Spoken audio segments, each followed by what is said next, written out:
Bata pa naman tayo sa ministry. Amen.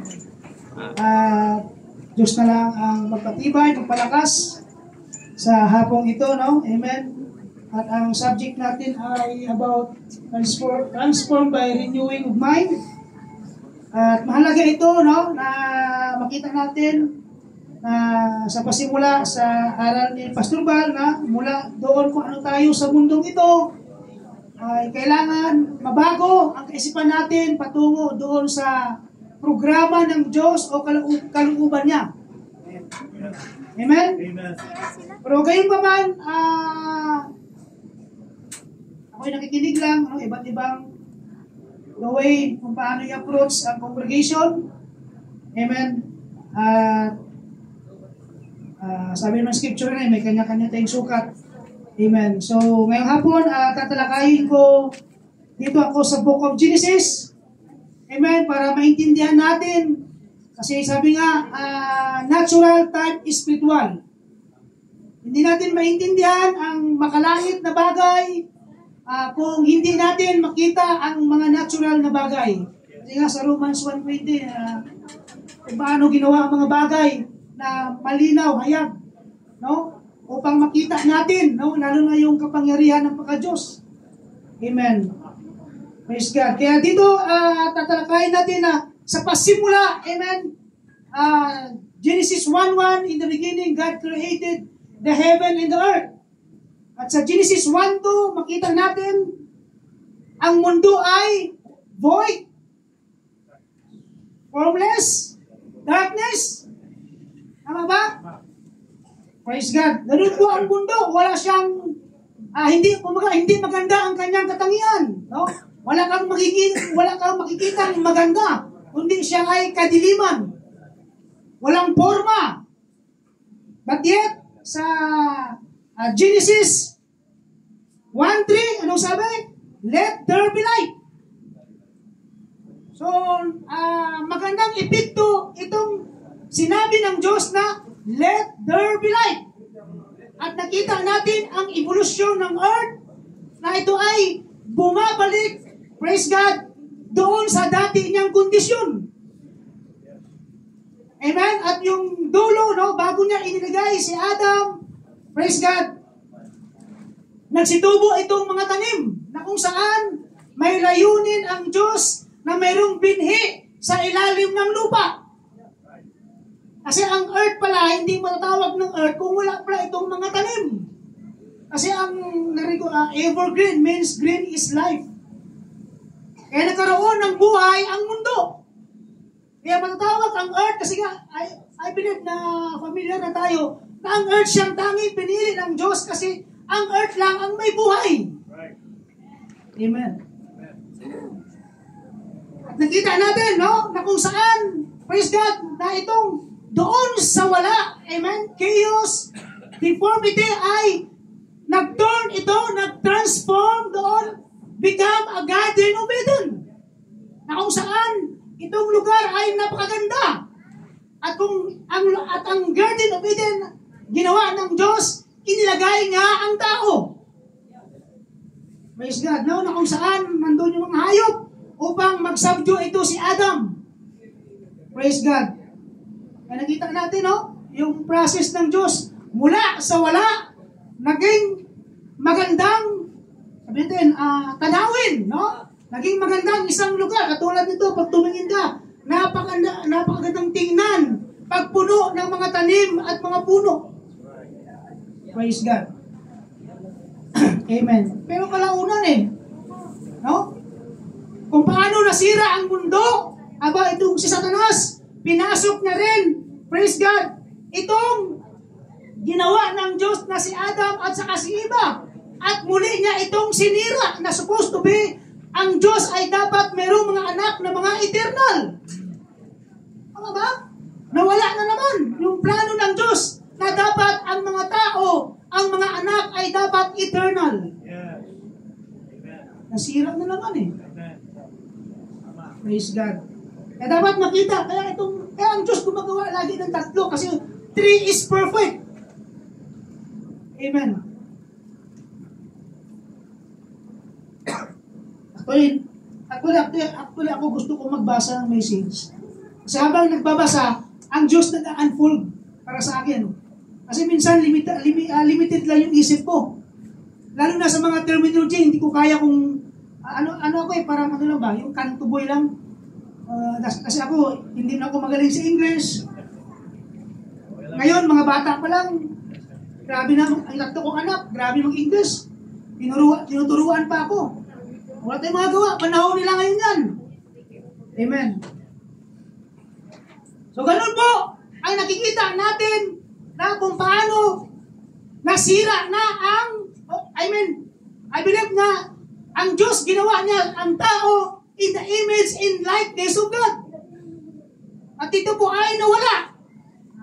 Kaya dumating tayo dito na wala tayo sa image and likeness. Tama ba? Kasi na-deform na ang original creation. Yung original plan ng Diyos ay nawala. Kaya dumating tayo dito na makasalanan. Dumating tayo dito na corruptible. No? Kung ikaw man ay tatlo ka sa bahagi mo, ni isa dyan, puro yan corruptible. Kasi sabi ng scripture, ang masamang puno ay hindi makapagbunga ng mabuting, ang masamang puno ay hindi makapagbunga ng mabuting bunga. Praise God. Kaya kailangan pag ikaw negosyante, no? Pagdating sa farm, kailangan mga good talaga na seed ang kailangan mong hawakan. No? Kung mayroon mang dumating na mga seed, kailangan mo bang piliin? Para tumubo ka, guminansya ka ng marami. Ang Diyos, negosyante din eh. Kailangan niyang guminansya. Kailangan ang binhi ay sigurado. Pero I believe na sa Diyos, walang binhi na kurap. Kinurap lang ito ni Satanas. Amen. Pinervert niya ang original creation. Kaya dumating tayo dito, lubos na, praise God, hindi taglay ang katangian ng Diyos na binanggit niya ni Pastor Val, nature of God. So kailangan mong ma-transform. Kaya napakalaga ang salitang you must be born again. Amen. Kaya concern ako palagi sa tinatawag na katangian. Kasi I believe nilagay dito ang ministro, hindi lang para magpasara, andun tayo na magaling mag-preach. Kasi nakakagalak naman. Pero kailangan siguruhin ang bawat individual na dapat makapasok siya sa programa ng Panginoon. Amen. Kasi mahalaga, praise God, itong three step of grace of salvation. Kailangan makapasok tayo sa justification. Imagine, pinatawad ka lang ng Panginoon. Kailangan bago ka praise God, no? Bago ka mag-repent, dapat alam mo muna. No? Kailangan meron kang pananampalataya. Hindi na lang basta dahil grupo-grupo, nandoon si Crespo, nandoon si ganito, mayroong ganito. Kailangan meron kang genuine repentance. Actually, ang preaching mababa. Kasi ako pag nag-preach 1 hour and a half, minsan kulang pa. Kasi depende po yan sa daloy ng presensya ng Panginoon. Amen.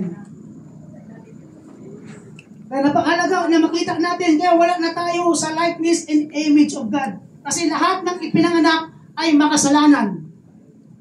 Sabi ng scripture, ni isa sa atin ay walang mabuti. Sinong mabait dito? Ay, totoo yan, may mabait dito. Ay, ang bait ni Juan. Pero hindi po yan. No? Alam mo sa mathematics, positive plus positive equals? Positive. Negative plus positive? Positive. Negative? Negative pa rin, wala talaga. Kahit may positive ka ba, ang labas, negative pa rin. Eh, gaano ka ba kabuti pag nakitaan ka ng isang masama ka na. Kasi nga, ipinanganak kang, you are shaping in iniquity. Imagine, conceived in sin, no? Ipinaglihi ka sa kasalanan. Eh, wala kang choice. Paglabas mo, makasalanan ka. No? Ang isang nanay, pag nabuntis, yung panangala, ang tawag yan? Naglilinga, no? No, isang babae, naglilihi, lagi na sementeryo. O paglabas ng bata, anong itsura? Anong itsura? Ako, pinaglihi daw ako sa octopus eh. Paglabas ng bata, kalansay ang itsura. Kasi pinaglihi. Kaya ang bawat tao na ipinanganak ng nanay ay ipinaglihi sa kasalanan. Anong magagawa mo? Diba? Kaya kailangan mong baguhin. Praise God. Na kung paano, praise God, kung paano ang mundo sa Book of Genesis, na sinabi ng Diyos, let there be light, kasi may layunin ang Diyos dahil mayroong binhi. Kaya kailangan mo ring malaman na dapat mong, ito ang pinakamagandang balita, na dapat ang mga pinili before the world began ay mayroong mga binhi. Ang tao, triune being, body, soul, and spirit. Hindi lahat ng, praise God, hindi lahat ng tao na triune being may binhi. Diba ang tao, sabi sa book of, sabi sa book of Revelation, he that an ear let, ang sino man may pakinig ay makinig. Tama? Tama ba yun? Eh, may tainga ka nga, wala ka naman pakinig. Anong mangyayari? Wala kang mapakinggan. Ay, kung bingi ka, eh, ladong wala, kaawang-awa ka. Minsan itong mga malabo ang pakinig, parang ito pang magaling eh. Tama ba? Kaya ang tao, merong talagang nakakinig, merong malabo ang pakinig, merong hindi talaga nakakinig. Hindi makapakinig. Amen. Kaya, hindi lahat ng tao mayroong binhi. Kaya hindi lahat ng salita, praise God, hindi lahat ng mga tao ay nakikwikin. Kasi sabi ng prophet, if there's none said, there's nothing to be quickened. Ang tanging pag-asa natin, amen, ay yung binhi lamang. Tama ba yun? Kasi hindi ka mag-produce ng bagong buhay kung walang germ of life. Kasi nung pamilyar sa niyog, yung kinain namin kanina, pag ang tawag sabihin, lahing. Tama? Paano sa mag-produce ng bagong niyog? Anong sikreto niya? No? Ay kinakain yan. Masarap kainin yan. Yung buwa. Pag walang buwa, walang tutubo. Kaya yung buwa, yung bagong niyog. Kaya hindi lahat na tinanim mo na ako subukan ko, nagtanim ako ng sili, siguro mga 50 piraso. Abay, ang nakita ko, 3 lang ang tumubo. Pero sa 3, isa lang ang nakaligtas. Ganun po yun, ang nature. Kaya ang tingin ng Diyos sa kanyang mga anak ay katulad sa mga tanim. Kasi tayo ay katulad sa tanim na itinanim doon sa ilog. Kaya napakalaga na makita natin, no? Amen. Na kailangan ma-born again tayo. Praise God. Pero hindi tayo mag-born again pag hindi ka dumaan sa holiness. No? Kung ikaw ay hindi holiness, hindi mo makikita ang Diyos. Huwag mong asahan. Maaaring narinig mo lang. Kasi ang pagkakita sa Panginoon ay hindi ngayon literal, kundi ito ay by understanding. Kaya ang katid malaga eh, na makita mo kung sino si Kristo, sino ang Diyos. Amen? Kaya dadaan ka sa justification. Repentance lang yan. Pinatawad ka lang sa kasalanan. Pero ikaw mismo, sa sarili mo, pwede ka pang magsinungaling. Pwede ka pa gumawa ng mga kung ano-ano. As long na ikaw ay wala na doon, hindi na nakapagpatuloy. Kaya kailangan ay magpatuloy ka. Eh malaga po yung yung sanctification, kasi after sanctification, nung si Joshua tatawid na sila sa Jericho, kailangan munang linisin ang kanilang sarili. Kailangan nilang tumawid doon sa Jordan. Jordan means death. Walang transform kung walang kamatayan. Kaya kailangan kasi ulit ka yan eh. Kasi habang ito yung naririnig natin, paano mo yung napakinggan natin doon, ay dapat matransform na rin yung kaisipan. Ganun pala yun. Amen. Kaya mahalaga yung kamatayan. Bawat binhi dadaan sa kamatayan. Sabi ni iba, hindi na kasi namatay na si Jesus eh. Ay, sabi ng Scripture, kung paano namatay si Jesus, dapat mamatay ka rin sa sarili mo. No, every redemption, mayroong kamatayan. No? Bago lumabas ang Israel, mayroon munang namatay sa Egypt. Sino namatay? Bago pinalaya ang Israel, may namatay sa Egypt. Ang bawat panganay ng mga anak ng mga Egypto. Yun? Kaya sa buhay mo, mayroong panganay dyan. Anong panganay?